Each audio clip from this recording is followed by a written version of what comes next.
Today I am going to deliver a lecture on the topic forms of primitive religion, that is animism, animatism and monism, fetishism and totemism. Religion is a supernaturalism that consists of a system of belief, thought and action. It lies in the core of all primitive and civilized culture. Religion seeks to interpret and control man's relation to the forces of his physical and social environment. The attempt to interpret man's relations to these forces has led to several forms of religion like animism, animatism and monism, fetishism and totemism. A brief explanation of these forms is necessary in order to clarify the concept of religion.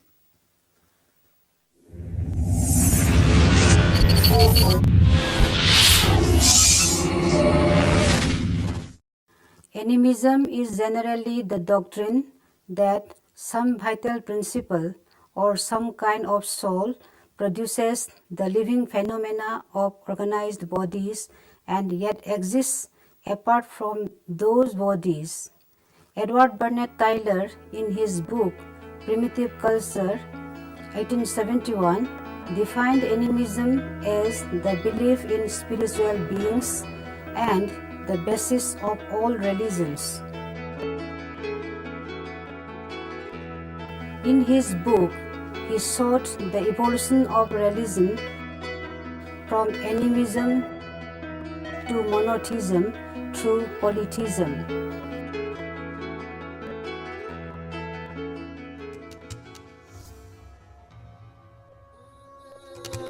Spirits are the ethereal embodiment without real flesh and blood. Although spirits are non-material, they are real enough for those who believe in them. Primitives use different names to refer those spirits. Ghost, goblin, genii, trolls,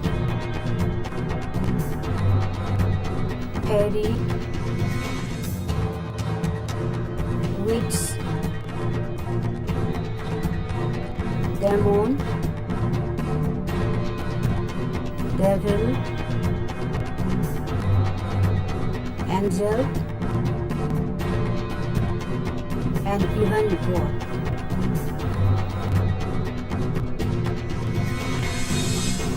A spirit does not obey the laws of nature and can transcend matter, time and space.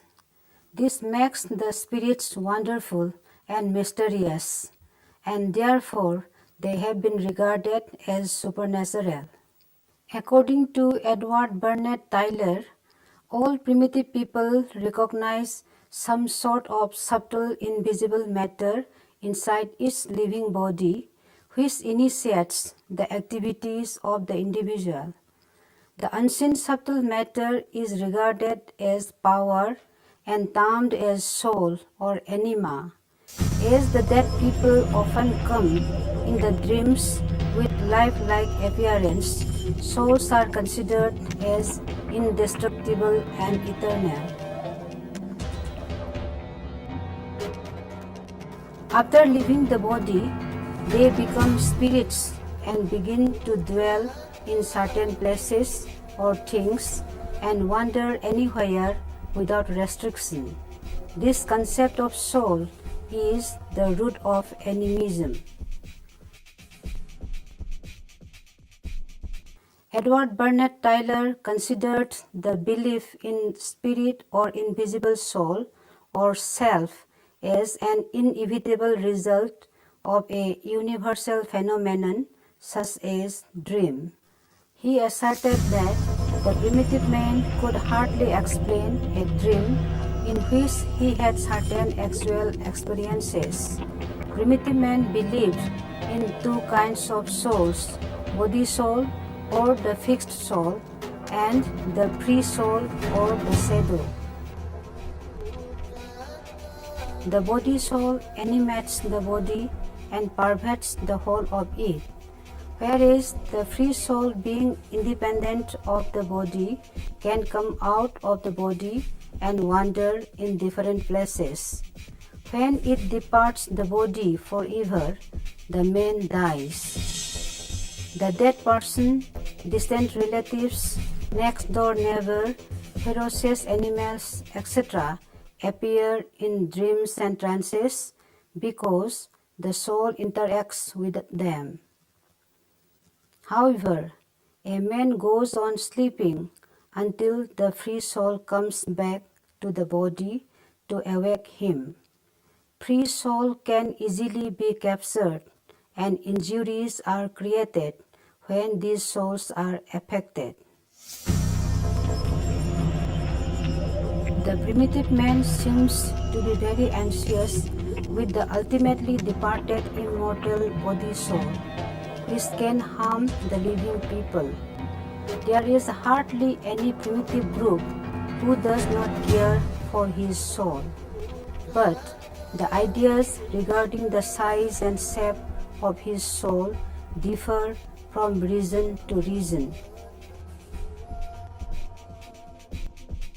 Among the Lakhers of Assam, the soul resembles the original body in appearance and size.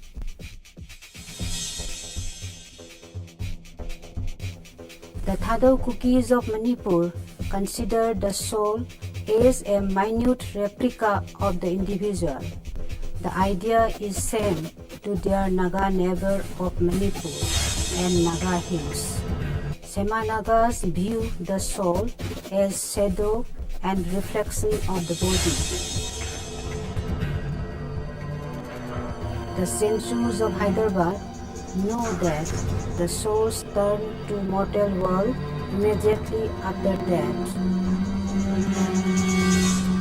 Todas of Nilgiri Hills hold as opposite view. Despite the differences, animism, however, has been universally accepted as the essence of primitive religion.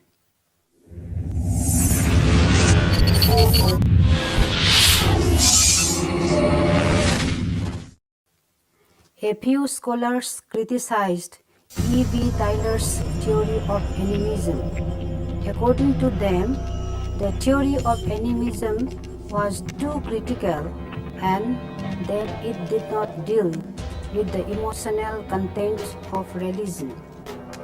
Professor Max Muller postulated a pre-animism stage where the spirits were not supposed to be only those of the dead man. Rather, each or every object was considered to have a life, and so all of them were the animate living objects. In other words, animatism refers to the belief in anything or anybody who is animate or endowed with life, and that life is considered to have a supernatural power of force.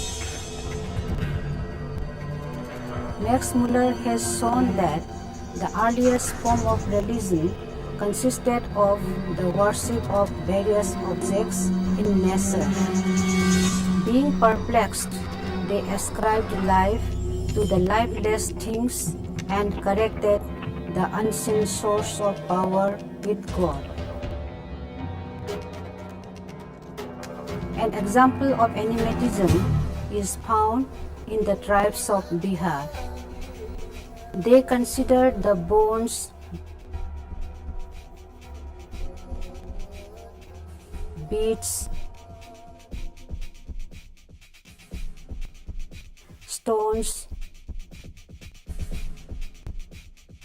and feathers to have magical and living powers, and considered stones to be the children of Mother Earth and worshipped them.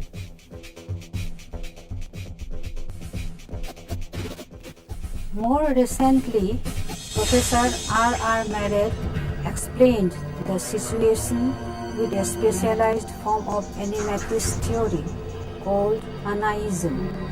Mana is a Melanesian term meaning power. According to him, primitive people throughout the world believe in the existence of an impersonal power, non-material supernatural power, which belongs to all objects, animate and inanimate. It resides beyond the reach of physical sense, but is manifested as a physical force. All objects in the nature possess it in greater or lesser degree. R. H. Codrington's publication in 1891 of a work on Melanesian religion attracted considerably scholarly attention and had important influence on subsequent interpretations of primitive religion. He pointed out that mana is a force altogether distinct from physical power which acts in all kinds of ways for good and evil, and which is of the greatest advantage to possess or control.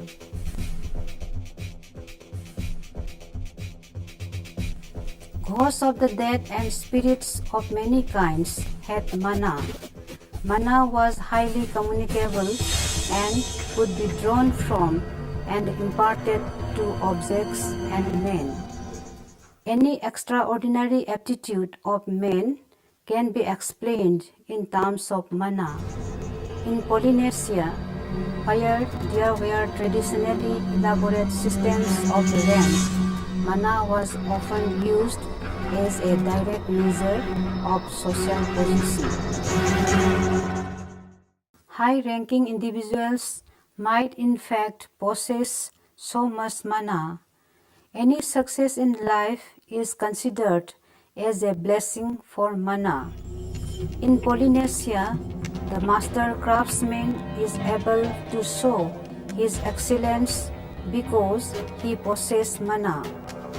The weapon with which a mighty warrior wins a battle is also a favor of mana. An outstanding healer, an expert canoeman, and every successful man possess the power of mana in the background. The causes of failure are counted as a loss of mana. Any misfortune in the kingdom, like outbreak of epidemic disease, famine, etc., is believed to be caused due to loss of mana on the part of the king. Ideas similar to mana are found all over the world, though they are sometimes called by different names. For example, the American Indians recognize a similar power known as orenda. The Iroquois call it wakan, and the Algonquin Red Indians call it manitou.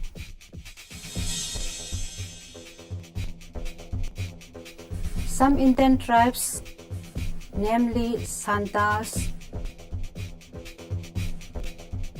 Mundas,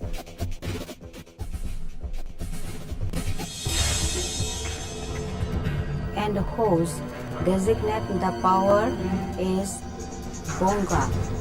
This mysterious force not only influences man and other living beings, but it can also act on non-living objects like sun, moon, mountains, rivers, rocks, and and seas.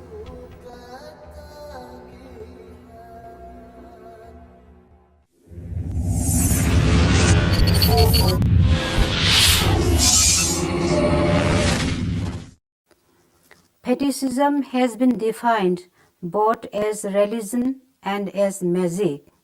In its origin, it is the most primitive form of religion. It refers to an object called fetish, such as a stone, shell, necklace,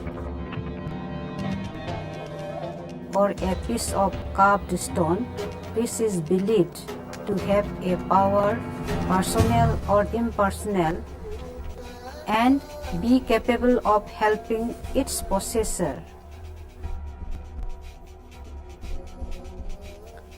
The word fetish is derived from the Portuguese fetico, something made and was used by the early Portuguese to denote the charms and images of African people. Though the Portuguese explorers used this term to refer to the wooden images of the West African Negroes, the term is not necessarily restricted to denote artificial things. A leaf, a feather, a horn, a stone, or any such thing of unusual shape is treasured and adored in exactly the same way as a carved figure. On the other hand, in the very area where the phenomena was first observed, the most elaborate image is merely a work of art until a magician has consecrated it by tracing a particular kind of paint into one opening or crooning a spell over it.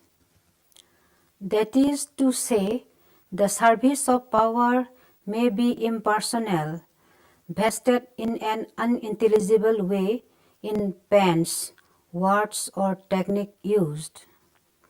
Fetish is an object imbued with ritual potency, often surrounded with taboos and conferring material benefits upon its keeper. It adores objects with supernatural or mystical powers for good or evil. The person who possesses the fetish can ward off bad luck and will have good fortunes. The fetish is therefore adored, placated, insulted, or ill-treated according to its behavior, whether it fulfills or does not fulfill its possessor's wish. Hence, fetishism is nothing but the adoration of material things because of their mysterious power.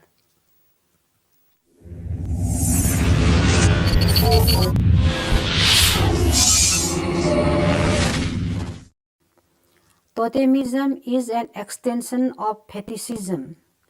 A totem is a species of animal or plant, or part of an animal or plant, or a natural object or phenomenon, or the symbol of any of these which signifies distinguishing feature of human group, similarly represented in the same society.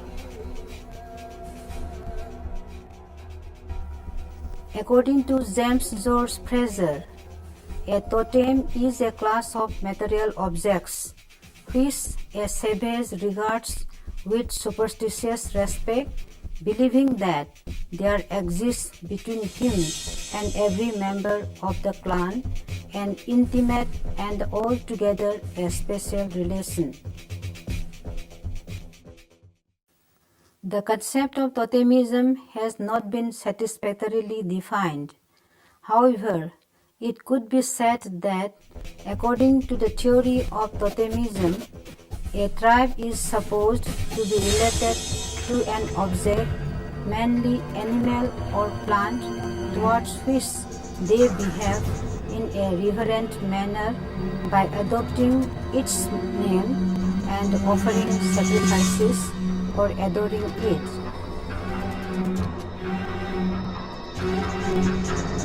The totem usually belongs to animal world, real or imaginary, and a few belongs to the vegetable world. According to Imal Durkheim, all religious belief must have emanated as a sort of collective representation of the society in the form of totemic symbols. He regarded the culture of Australian Aborigines as the crudest in the world, and using it as the representative of the ancient conditions of mankind, he saw in the Australian totemic ritual the earliest form of religion. He found 460 and 500 totemic names in southeastern Australia to be names for animals and plants. Only 40 were for inanimate objects such as the moon, stars, fire, smoke, and water. Members of the tribal group affiliate themselves with totem. It is associated with their organization and it becomes the name of the tribe. An image of the totemic spirit and the animal or plant with which the tribe identifies. The tribe, the spirit, and the animal are united in a trinity which cannot be separated into parts. Totemism appeared to be important to those societies in which it was found. It seemed to be important to be associated with the rule of exogamy between totemic groups. The relation that exists between the totem and the people is sometimes taken to be one of blood relationship. Hence, the totem has to be crossed in marriage. The killing or eating the group's totem or insulting it or using it for some purpose other than worshipping is tabooed. The totemic emblem are evolved with religious attitude and descent is traced through the totemic line. Totem may be a wolf, bear, turtle, hawk, fox, etc. Though totemism is universally found, it exhibits considerable variations.